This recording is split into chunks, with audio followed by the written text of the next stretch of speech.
Hello बच्चों, कैसे हो आप सब। आज हम स्टार्ट करेंगे क्लास 12th में जो क्वेश्चन बैंक कर रहे थे उसका पार्ट सेकंड करने वाले हैं आज।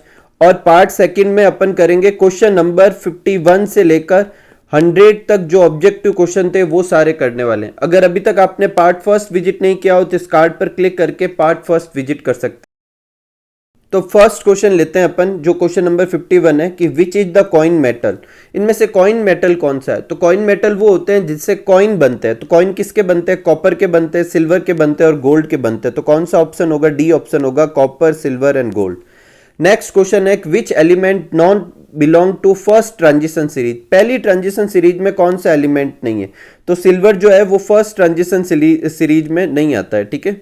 नेक्स्ट है which is a paramagnetic ion. अब पैरामैग्नेटिक का क्या कंसेप्ट है, आपको ये नीचे जो भी आयन लिखे हुए हैं इन सब के इलेक्ट्रॉनिक कॉन्फ़िगरेशन लिखने और उसमें देखना है कि अनपेयर्ड इलेक्ट्रॉन है या नहीं है। अगर अनपेयर्ड इलेक्ट्रॉन है तो पैरामैग्नेटिक, नहीं है तो डाईमैग्नेटिक। इसमें से कौन सा होगा, निकल +2। नेक्स्ट है to obtain maximum oxidation stage which electron participate in transition series. तो मैक्सिमम ऑक्सीडेशन स्टेट को अचीव करने के लिए कौन कौन से इलेक्ट्रॉन पार्टिसिपेट करते हैं। NS के भी इलेक्ट्रॉन पार्टिसिपेट करते हैं और N-1D के भी इलेक्ट्रॉन क्या करते हैं, पार्टिसिपेट करते हैं। नेक्स्ट अपना क्वेश्चन नंबर 55, इसमें नंबर ऑफ अनपेयर्ड इलेक्ट्रॉन बताने हैं किसमें, Fe+3 में। तो अब कैसे फाइंड करेंगे, पहले Fe का देखो इलेक्ट्रॉनिक वो एटॉमिक नंबर क्या होता है 26। इलेक्ट्रॉनिक कॉन्फ़िगरेशन क्या होगा, आर्गन 18 4s2 3d6। अब Fe+3 का लिखना है तो दो इलेक्ट्रॉन यहां से और एक इलेक्ट्रॉन यहाँ डी से अपन क्या करेंगे, हटा लेंगे। दो तो 4s से फाइंड निकाल लेंगे और एक डी से निकाल लेंगे। तो क्या कॉन्फ़िगरेशन हो जाएगा, आर्गन 18 3d5। अब अपन को 3d5 में इलेक्ट्रॉन फिल करेंगे तो 3d5 में भरेंगे, सब में एक एक इलेक्ट्रॉन आ जाएगा। तो अनपेयर्ड इलेक्ट्रॉन के नंबर कितने हो जाएंगे, 5। नेक्स्ट है which lanthanoid element is radioactive एक्टिव। कौन सा लेंथेनॉइड एलिमेंट जो है वो रेडियो एक्टिव होता है। तो कौन सा होता है, प्रोमीथियम, ठीक है। प्रोमीथियम जो है वो कैसा है, रेडियो एक्टिव लेंथेनॉइड एलिमेंट है। नेक्स्ट है रेयर अर्थ एलिमेंट किसे कहते हैं। तो रेयर अर्थ एलिमेंट कहते हैं एफ ब्लॉक के एलिमेंट को। और यहाँ ऑप्शन में जो है उसमें से अपन क्या चूज करेंगे, इनर ट्रांजिशन एलिमेंट, क्योंकि वही एफ ब्लॉक है और वही रेयर अर्थ एलिमेंट है। नेक्स्ट है due to lanthanoid contraction. Lanthanoid contraction से क्या फर्क पड़ता है। तो आयनाइजेशन एंथैल्पी बढ़ती है, ऑफ कोर्स डेंसिटी भी बढ़ती है, आयनिक रेडियस भी बढ़ती है, सॉरी घटती है। तो ऑल ऑफ अबव होगा, क्या आंसर होगा, ऑल ऑफ अबव। नेक्स्ट है due to lanthanoid contraction atomic radius decrease except. Lanthanoid contraction की वजह से एटॉमिक रेडियस जो होती है डिक्रीज होती है, किसकी मतलब एक्सेप्शन क्या है इसके, तो गडोलियम और ल्यूटेटियम होगा, ठीक है। वैसे मुझे इस क्वेश्चन में थोड़ा डाउट है, लेकिन अगर ये क्वेश्चन ऐसे पूछते कि इलेक्ट्रॉनिक कॉन्फ़िगरेशन में कहाँ गड़बड़ है तो GD और LU होगा। लेंथेनॉइड कॉन्ट्रैक्शन जनरली ऐसे लीनियरली ही घटता रहता है, लेकिन फिर भी इसमें ऑप्शन में यही चूज करेंगे, GD और LU। नेक्स्ट है which one is colourless. Colourless ion कौन सा है। तो कलरलेस आयन वो होगा जिसमें अनपेयर्ड इलेक्ट्रॉन नहीं होंगे। तो आप इन सब के इलेक्ट्रॉनिक कॉन्फ़िगरेशन लिखें। Cu+ का जो कॉन्फ़िगरेशन होता है वो क्या होता है, आर्गन 18 और क्या हो जाएगा 3d10। अब देखो 3d10 जो होगा इसमें सारे के सारे पेयर्ड इलेक्ट्रॉन है, तो अनपेयर्ड इलेक्ट्रॉन नहीं है, तो ये कैसा होगा, कलरलेस होगा। नेक्स्ट है which of the following form chelate. Chelate कौन बनाता है। तो देखो चिलेट वो बनाते हैं जो मतलब एक से ज्यादा डेंटेड लिगेंड हो, बाई डेंटेड, राइट डेंटेड। तो इसमें से कौन सा है, ऑक्जिलेट। तो ऑक्जिलेट आंसर होगा।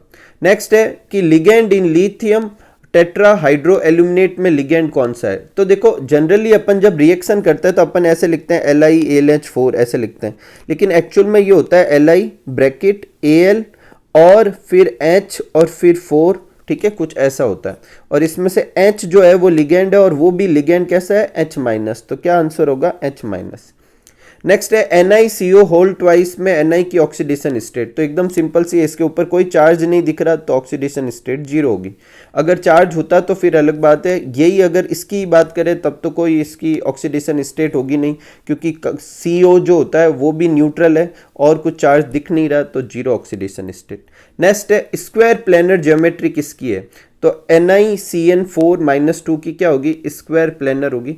और ये अपन कैसे निकालेंगे, ये अपन को VBT से सॉल्व करना पड़ेगा। इसमें हाइब्रिडाइजेशन निकालना पड़ेगा कि इसमें हाइब्रिडाइजेशन कैसा आएगा। तो इसमें हाइब्रिडाइजेशन आएगा DsP2, ठीक है, ये कराया हुआ एग्जाम्पल है। तो DsP2 है तो DsP2 में कैसी हो जाएगी, स्क्वायर प्लेनर। नेक्स्ट है which one of the paramagnetic, again ये भी वीबीटी से करेंगे। जब अपन सॉल्व करेंगे तो अपन को देखना है अनपेयर्ड इलेक्ट्रॉन है या नहीं है। अगर अनपेयर्ड इलेक्ट्रॉन है तो पैरामैग्नेटिक, नहीं है तो डाईमैग्नेटिक। तो इसमें कौन सा हो जाएगा, NiCl4-2। नेक्स्ट है order of crystal field splitting capacity, तो इनमें से कौन सा सही है, सबसे कम होगा Cl की, फिर F-, फिर OH-, फिर H2O और फिर Cn-। ये ऑर्डर एकदम बराबर है। नेक्स्ट है जियोमेट्री ऑफ NiCO4। देखो NiCO4 का मैंने आपको कॉपी में करवाया नहीं, इसलिए मैं यहाँ समझा देता हूँ क्योंकि बुक में था नहीं। तो देखो सबसे पहले आप खुद भी कर सकते हैं, वैसे कुछ है नहीं, जिस तरीके से अपन को वीबीटी में करने है उसी तरीके से इसको सॉल्व करना है। सबसे पहले निकल का इलेक्ट्रॉनिक कॉन्फ़िगरेशन लिख लेना है, ठीक है। उसके बाद में निकल की ऑक्सीडेशन स्टेट निकालनी है, तो इसमें ऑक्सीडेशन स्टेट 0 आएगी, इसलिए अपन निकल की ही ऑक्सीडेशन स्टेट, निकल को ही अपन क्या करेंगे इलेक्ट्रॉनिक कॉन्फ़िगरेशन के फॉर्म में लिखने। अगर कोई ऑक्सीडेशन स्टेट होती तो Na+2 Na+3 तो उसका इलेक्ट्रॉनिक कॉन्फ़िगरेशन लिखते, तो निकल का ही लिख दिया। आर्गन में 18, 4s के 2 इलेक्ट्रॉन, 3d में 8 इलेक्ट्रॉन और उसके आगे 4p। तो ये कौन सा हो गया 3d, ये हो गया 4s और ये हो गया 4p। क्योंकि CO जो है वो स्ट्रॉन्ग लिगेंड है तो वो क्या करेगा, पेयरिंग करेगा। तो ये वाला जो इलेक्ट्रॉन है वो यहाँ पर आ जाएगा और ये दोनों यहाँ पर आ जाएंगे, इस तरीके से आ जाएंगे। अब देखो कितने इलेक्ट्रॉन फिल करने हैं अपन को, 4 इलेक्ट्रॉन फिल करने हैं, 4 पेयर ऑफ इलेक्ट्रॉन। तो पहला जाएगा S में और 3 जाएंगे P में। तो कौन सा हाइब्रिडाइजेशन हो जाएगा, sp3। और sp3 हाइब्रिडाइजेशन होता है तो sp3 की ज्योमेट्री क्या होती है, टेट्राहेड्रल। तो क्या आंसर हो जाएगा, टेट्राहेड्रल। नेक्स्ट लेते हैं which is outer orbital complex. Outer orbital complex कौन सा होता है, जिसमें डी जो होता है वो आउटर डी ऑर्बिटल पार्टिसिपेट करता है। देखो कॉम्प्लेक्स दो तरह के होते हैं, एक जिसमें डी अपने कौन सा होता है, इनर डी ऑर्बिटल पार्टिसिपेट करता है, और एक में आउटर डी ऑर्बिटल पार्टिसिपेट करता है। तो इसमें जब आप करके देखेंगे तो जिंक वाला जो एग्जाम्पल है इसमें आउटर डी ऑर्बिटल पार्टिसिपेट करेगा, बोले तो 4d ऑर्बिटल पार्टिसिपेट करेगा। बाकी इन सब में कौन सा करेगा, 3d करेगा। इसलिए ये वाला एग्जाम्पल किसका, आउटर ऑर्बिटल कॉम्प्लेक्स का। नेक्स्ट जो क्वेश्चन है, यहाँ एक तो करेक्शन है, यहाँ ऊपर प्लस कर ले। और अब इसमें Cr की ऑक्सीडेशन स्टेट निकालनी, कोई बड़ी बात नहीं है। H2O की जगह क्या हो जाएगा 0, Cl की कितनी होती है -2 उस तरफ जाएगा तो प्लस का 2 और एक प्लस पहले से ही है तो कितनी आ जाएगी 3। निकाल लेंगे ना आप सब, ठीक है। नेक्स्ट है which one is maximum boiling point. जो नीचे चार दे रखे हैं उसमें से मैक्सिमम बॉइलिंग पॉइंट किसका होता है। तो देखो एल्काइल हैलाइड का जो बॉइलिंग पॉइंट का ऑर्डर होता है वो सबसे ज़्यादा होता है किसका, आयोडाइड का, फिर ब्रोमाइड का, फिर क्लोराइड का, फिर फ्लोराइड का। तो आंसर क्या होगा, मिथाइल आयोडाइड। नेक्स्ट है कि इन SN1 रिएक्शन जो मतलब जो इंटरमीडिएट बनता है वो क्या बनता है, तो वो क्या बनेगा, कार्ब कैटायन बनेगा। नेक्स्ट है main product when 2 chlorobutane react with alcoholic KOH। देखो एल्कोहलिक KOH की प्रेजेंस में क्या होती है, एलिमिनेशन रिएक्शन होती है। और एलिमिनेशन रिएक्शन देखो ये 2 क्लोरोब्यूटेन का एग्जांपल है, यहाँ से क्या निकल जाएगा Cl। और अब देखो H जो है इस तरफ से भी निकल सकता है और इस तरफ से भी निकल सकता है। तो मेजर प्रोडक्ट क्या होगा, जिसमें H बीच में से निकलेगा, तो 2 ब्यूटीन मेजर प्रोडक्ट होगा। वैसे 1 ब्यूटीन भी बनेगी लेकिन वो मेजर प्रोडक्ट नहीं होगा। ये किस रूल से होगा, ये आपको मुझे कमेंट सेक्शन में लिख के बताना है कि किस रूल से 2 ब्यूटीन इस केस में मेजर प्रोडक्ट है। नेक्स्ट है which is maximum reactive towards the SN1 reaction. SN1 reaction के केस में मैक्सिमम रिएक्टिव कौन है, तो SN1 के केस में ऑर्डर क्या रहता है, 3 डिग्री, फिर 2 डिग्री और फिर क्या रहता है 1 डिग्री। तो 3 डिग्री कौन सा है इसमें से, ये, तो ये आंसर हो जाएगा। नेक्स्ट है what is X in following reaction. देखो क्लोरोबेंजीन दे रखा है, Na दे रखा है, ड्राई ईथर। तो कौन सी अपन को रिएक्शन करवानी है, अपन को यहाँ पर फिटिंग रिएक्शन होगी। कौन सी होगी, फिटिंग रिएक्शन। और क्या होगा, इस तरीके से होगी जैसे कि ये यहाँ पे बना रखा है मैंने। तो Cl Na के साथ निकल जाएंगे, बाईफिनाइल बन जाएगा। क्या आंसर होगा, बाईफिनाइल। नेक्स्ट है एल्काइल फ्लोराइड ऑब्टेन किससे करते हैं। देखो एल्काइल फ्लोराइड और एल्काइल आयोडाइड के लिए अपन स्पेशल मेथड यूज करते हैं। एल्काइल आयोडाइड के लिए फिंकलस्टाइन रिएक्शन यूज करते हैं, जबकि एल्काइल फ्लोराइड के लिए स्वार्ट्स रिएक्शन। तो इसका क्या होगा, स्वार्ट्स रिएक्शन, ठीक है। नेक्स्ट है which one of the more reactive towards the SN2। SN2 के लिए ऑर्डर क्या होता है, पहले 1 डिग्री, फिर 2 डिग्री, फिर 3 डिग्री। तो क्या आंसर हो जाएगा, CS3Cl। नेक्स्ट है कि जो C2H5Br है इसकी KCN से रिएक्शन कराने पर C2H5CN और KBr बनता है। ये कौन सी रिएक्शन है, तो ये एक तरह की न्यूक्लियोफिलिक सब्स्टिट्यूशन रिएक्शन है, जिसमें Cn- जो है वो न्यूक्लियोफाइल है और वो Br- को सब्स्टिट्यूट करेगा। नेक्स्ट है when phenol reacts with bromine water, क्या आंसर बनेगा? तो फिनॉल जब ब्रोमीन वाटर के साथ रिएक्शन करेगा तो क्या होगा, हर एक हाइड्रोजन रिप्लेस हो जाएगा ऑर्थ और पैरा पोजीशन का, और उसकी जगह पर क्या आ जाएगा, ब्रोमीन आ जाएगा। क्या बन जाएगा, 2,4,6 ट्राई ब्रोमोफिनॉल। नेक्स्ट है which is the correct order of reactivity when alcohol in the following reaction, और रिएक्शन कौन सी दे रखी है, अल्कोहल की रिएक्शन HCl के साथ कराना है, ZnCl2 की प्रेजेंस में कराना है। क्या बनेगा, एल्काइल हैलाइड बन जाएगा, और ऑर्डर क्या होगा, 3 डिग्री, 2 डिग्री, 1 डिग्री। नेक्स्ट है phenol is less basic than, तो यहाँ पे 4 चीजें, 3 तो ऑप्शन में दे रखी है और एक फिनॉल, इन चारों को अरेंज कर लेते हैं। इन चारों में सबसे कम होगा अल्कोहल, फिर ऑर्थोक्रिसॉल, फिर होगा फिनॉल, और सबसे ज़्यादा एसिडिक होगा ऑर्थोनाइट्रोफिनॉल। तो ये पूछा कि फिनॉल इन सब में से किससे कम एसिडिक है, तो ऑर्थोनाइट्रोफिनॉल से, तो आंसर क्या होगा, ए ऑप्शन हो जाएगा। नेक्स्ट है in these following reaction the product x is. अब देखो ये जो क्वेश्चन है ये अधूरा है। अल्कोहल जो होता है कंसंट्रेट H2SO4 से जो होता है अलग अलग टेम्परेचर पे अलग अलग रिएक्शन देता है, 413 पे अलग देता है। तो ये सारे जो है अपन को पॉसिबल है, इथीन भी पॉसिबल है, डाई इथाइल ईथर भी पॉसिबल है, और अपने ये डाई मिथाइल ईथर तो बनेगा नहीं, ठीक है। और एक क्या बन सकता है, 2 तो ये बन सकते हैं, और एक इथाइल हाइड्रोजन सल्फेट ये बन सकता है। आपको मुझे कमेंट सेक्शन में बताना है कि तीनों के लिए क्या क्या टेम्परेचर होते हैं। नेक्स्ट है correct IUPAC name of allyl alcohol, तो एलाइल अल्कोहल का ये फॉर्मूला होता है, और IUPAC नाम क्या हो जाएगा इसका, प्रोप 2 in 1 ऑल, ठीक है, ई नहीं आएगा, प्रोप 2 in 1 ऑल, इस तरफ से नंबरिंग करेंगे 1 2 3, ठीक है, तो प्रोप 2 in 1 ऑल। नेक्स्ट है order of esterification of alcohol, alcohol का एस्ट्रिफिकेशन, तो अल्कोहल जो है वो कार्बोक्सिलिक एसिड के साथ रिएक्ट करके क्या बनाता है, एस्टर, इसे एस्ट्रिफिकेशन रिएक्शन कहते हैं, और ऑर्डर क्या होगा, 1 डिग्री, 2 डिग्री, 3 डिग्री। नेक्स्ट है अपने एनिसॉल, पहले तो देखते हैं कि एनिसॉल क्या होता है। तो एनिसॉल होता है जब बेंजीन रिंग लो, उस पे O और फिर CH3, एक तरह का ये ईथर है, ठीक है, ये एनिसॉल होता है, ये बनाना है। तो ये किससे बना सकते हैं, फिटिंग रिएक्शन से नहीं बन सकता, वुड्स रिएक्शन से भी नहीं बन सकता, इटार्ड रिएक्शन से भी नहीं बन सकता। कौन सी होगी, विलियमसन रिएक्शन, जिसमें ये कुछ इस तरीके से रिएक्शन होगी और ये एनिसॉल बन जाएगा, आयोडीन निकल जाएगा, Na निकल जाएगा, Na के फॉर्म में CH3 यहाँ लग जाएगा।